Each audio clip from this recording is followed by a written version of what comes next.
प्रदेश की तस्वीर पूरी तरह बदल जाएगी। मैं बहुत ही आदर के साथ माननीय प्रधानमंत्री महोदय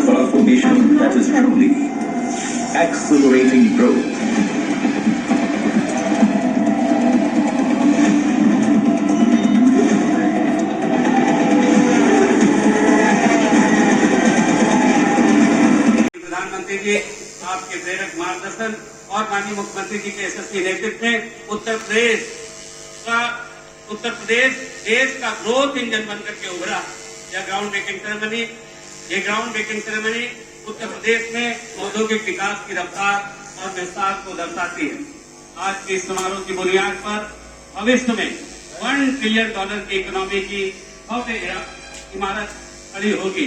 पिछले 10 वर्षों में भारत आर्थिक रूप से बेहद जो अपने आप को कहीं अकेला पाता हो या किसी क्षेत्र में पीछे छूटा हुआ वह अनुभव कर कि आपके तीसरे चौथे कार्यकाल तक इस विकास भवन का शिखर आसमान की बुलंदियों को छुएगा। साथियों, आज का दिन तो आप सभी उद्यमी बंधुओं का दिन है, इसलिए मैं आप लोगों के ऊपर भी मैं सबसे पहले देश के आदरणीय प्रधानमंत्री जी का 5 सदी के इंतजार को समाप्त करने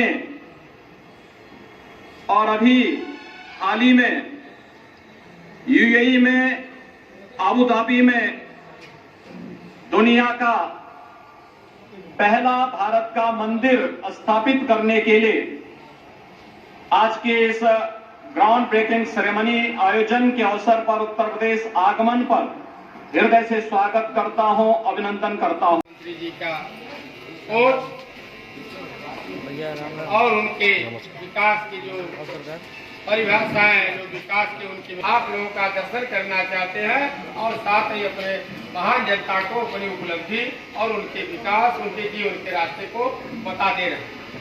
आज उसी क्रम में यह कार्यक्रम का आयोजन बुद्धि की पावन पवित्र धरती पर हुआ है।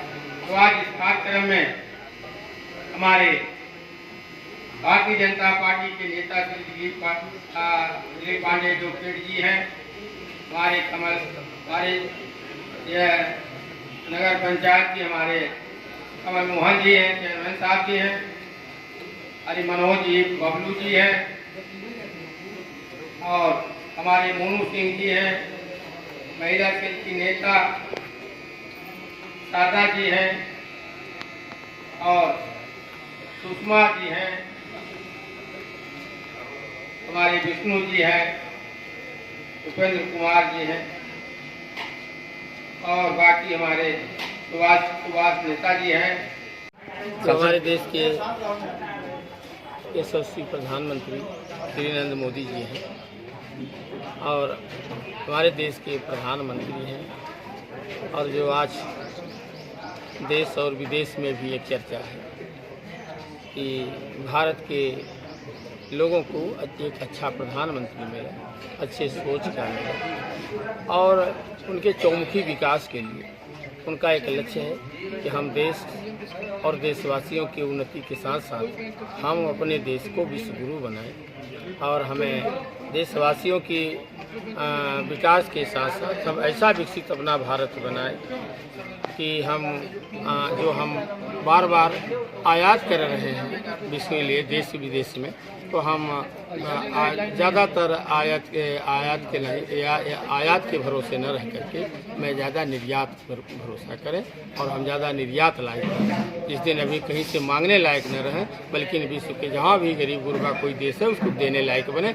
ऐसा देश, ऐसा भारत बनाना चाहते हैं। यह माननीय मोदी जी का सोच है, यह संकल्प है। इसी संकल्प के साथ अपने लोगों को समय समय पर अपने विचार को देते रहते हैं, उनके विकास के लिए जगाते रहते हैं और काम करते हैं। ग्राउंड ब्रेकिंग सेरेमनी के आज चौथा फेज है। ग्राउंड ब्रेकिंग सेरेमनी का चौथा फेज है, चौथी बार इन्वेस्टमेंट किया जा रहा है।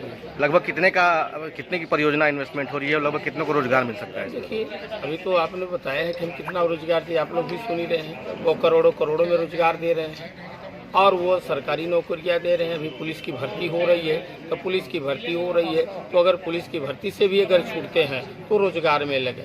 रोजगार कहीं न कहीं अगर रोजगार में है। और जब पुलिस की भर्ती, सरकारी ग्राम सेवक, सेक्रेटरी, बीडीओ, IAS, PCS की जो भर्ती हो वो काम करते रहें, छोटे छोटे उद्योग करते रहें और अपनी पढ़ाई को पढ़ते रहें। जब जब भी कोई वैकेंसी निकलती है उस वैकेंसी में भाग लें।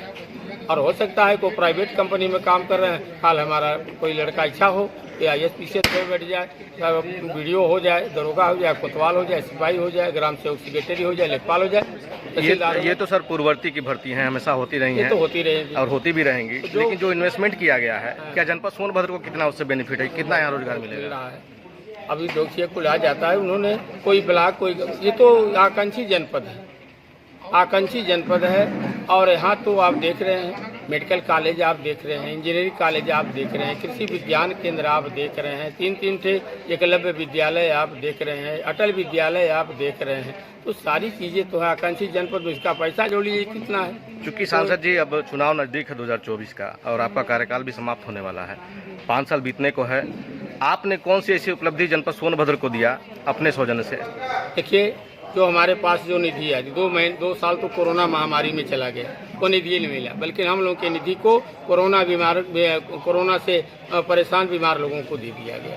और जो थोड़ा बहुत मिला, कहीं बिजली लगा, कहीं पानी लगा, कहीं लगा, कहीं सोलर लाइट लगा, कहीं कुछ हुआ। बाकी हमने सरकार के भरोसे से भी बहुत काम कराए हैं, सरकार की योजना लेकर। मैंने DMF से बहुत काम कराया है, मैंने साडा से बहुत काम कराए हैं, और मैंने ये जो डूडा से भी बहुत काम कराए हैं, CSR से मैंने बहुत काम करा है। अगर काम की बात होगी तो मैं आपको बता दूंगा, या तो किसी दिन अखबार में लिखवा के छपवा दूंगा, तो आप लोग भी उसको पढ़ लीजिए। क्योंकि दुद्धी विधानसभा 403 आदिवासी बाहुल क्षेत्र है, और निरंतर यहाँ देखा जा रहा है कि आदिवासी पलायन करते रहते हैं, दूर दूर जाते हैं, सिकंदराबाद, हैदराबाद। तो उनके लिए क्या मतलब एक रोजगार? देखिए जहाँ तक हुए हैं और जो तक हुए हैं, देखिए अब ये सरकार धीरे धीरे तो बहुत कुछ किया है, और इनके लिए उनका सरकार का ये संकल्प है, जहाँ सदियों से अंधेरा है चिराग वहाँ जला के रहेंगे, और जो मुरझाए हुए चेहरे हैं उनका चौमुखी विकास करके खुशियाँ उनके चेहरे पर ला के रहेंगे। यह माननीय मोदी जी, माननीय योगी जी का सोच और संकल्प है। ये संकल्प से ही सब लोगों का